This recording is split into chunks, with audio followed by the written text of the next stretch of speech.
제25화 2008 연하스카 언니 속옷이 왜 여기서 나왔을까요? 연하 언니. 사고가 발생한 지 몇 시간이 지나고 있었다. 구조대원과 경찰이 왔었지만 그들이 신을 찾았다는 소식을 듣지 못하고 있었다. 아니, 그들이 그를 찾고 있는지조차 알 길이 없었다.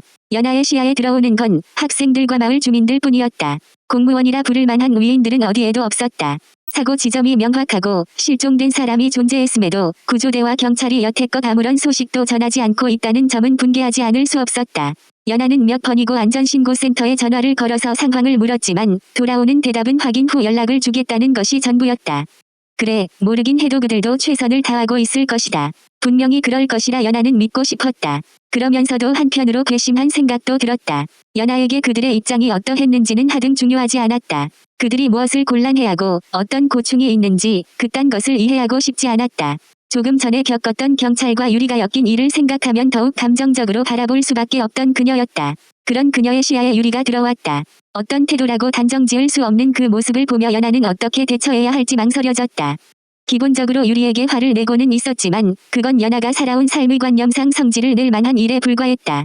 그래서인지 유리는 화를 내는 연하를 이해하지 못했고 오히려 잘잘못을 일깨워주기라도 하듯이 다독이고 있었다. 세상 물정 모르는 이은 연하를 타이르며 세상을 가르쳐주는 것처럼 말이다. 그 태도가 연하의 성미에 맞지는 않았다. 만약 그녀도 유리도 남자였다면 이런 상황에서 주먹을 날렸을 것 같았다. 가끔은 대화보다는 주먹이 더 효과적일지도 모른다는 말이 떠오른 것이다.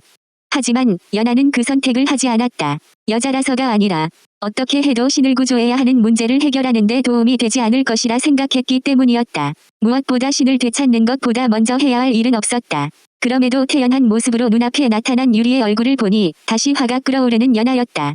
신의 생사를 알 수 없는 상황에서 가해자인 유리가 남자랑 뒹굴고 있었다는 것이 혐오스럽다 못해 괴기스러웠다. 대체 어린 시절을 어떻게 성장하면 집안 교육이 어떻게 된 것이면 이따위 정신 나간 사람처럼 행동할 수 있는지 궁금해지기까지 했다. 누구든 부모를 욕하는 건 잘못된 일이지만 연하는 마음속으로 거친 욕을 하고 있었다. 연하는 다가온 유리와 시선이 마주치자 피하지 않고 노려보았다. 그리고 무시하듯 다른 방향으로 고개를 돌려 발걸음을 내디뎠다. 그러나 그 다음 발걸음을 떼지 못했다. 유리가 정확하게 자신을 호명하며 말을 걸어왔기 때문이다. 연하는 고개를 돌려 유리가 짓거리는 말을 들어주었다. 연하 언니, 아까 전에는 죄송했어요. 제가 경솔했어요. 뭐가 경솔했다는 말이니? 너무 제 입장만 생각했어요. 남자친구가 병도 오빠가 많이 놀란 상태라서 그것만 생각했어요. 지금은 그것보다 신 선배를 찾는 것이 중요했는데 말이에요. 갑자기 그런 생각이 들었던 거니? 이제 와서? 제 행동 때문에 언니가 많이 화나셨을 거예요. 생각해보니 언니가 일부러 경찰을 부른 것도 아닐 텐데 제가 성급하게 생각했던 것 같아요. 그래서 언니에게 사과하고 싶어요. 정말 죄송했어요. 잘못했습니다. 유리는 고개를 꾹뻑 숙이며 연하에게 정식으로 사과했다. 유리가 하고 있는 말에 가락에는 거짓이 없었다. 자신의 잘못을 깊이 반성하고 머리를 조아려 상대에게 용서를 구하고 있었다. 그 모습은 의심할 여지가 없을 정도로 완벽한 사과였다. 그러나 연하는 그것을 곧이곧대로 받아들일 수는 없었다. 갑자기 태도를 돌변한 것도 이상했지만 그것이 진심이라 해도 지금은 용서하고 싶지 않은 연하였다. 유리는 고개를 숙인 채 연하의 대답을 기다리고 있었다. 주변에 있던 몇몇이 그 모습을 보고 있었다. 짧은 시간이었지만 연하는 압박을 받았다. 후배가 이렇게까지 사과를 하는데 받아주지 않으면 자신이 나쁜 사람이 된다는 생각이 들었기 때문이었다. 그렇게 연하가 내적 갈등을 겪고 있자 유리는 그 자리에서 무릎을 꿇었다. 비포장된 장소였고 군데군데 자갈도 있는 바닥이었다. 그 지면에 맨 다리로 꿇어앉은 채 머리를 숙였다. 연하는 선택을 해야 했다. 지금껏 살아오면서 누군가가 자신에게 이렇게까지 사과를 한 경우가 없었다. 그래서 지금의 선택이 옳았는지 판단할 수 없었다. 그럼에도 연하는 자신의 심경보다는 사회 규범을 택했다. 이런 상황이 만들어진 것이 싫었지만 연하는 유리의 팔을 잡고 일으켜 세우며 입을 열었다. 알겠어.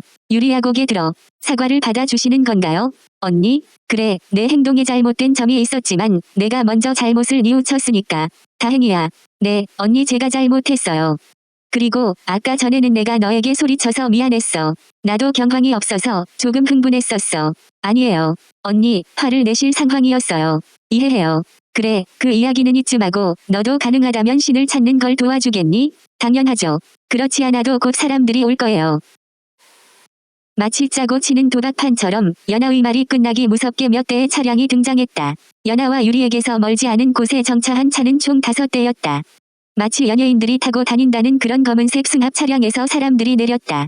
그들은 이내 유리의 앞으로 다가오면서 대형을 맞추었다. 어수선함이라고는 한치도 없는 군인 같은 모습이었다. 그들의 복장은 사설 경비요원 같았지만 소속을 알리는 표식 같은 건 없었다. 연하가 대강 짐작으로 그들을 헤아려 보니 10명 정도 되는 건장한 체구의 남자들이었다. 그 중에는 유독 왜소한 체격의 소유자도 있었다. 자세히 보니 여성이었다. 그것도 어린 소녀처럼 외된 얼굴이었다. 그 소녀는 연하가 쳐다보는 것이 느껴졌는지 잠시 시선을 교환했다.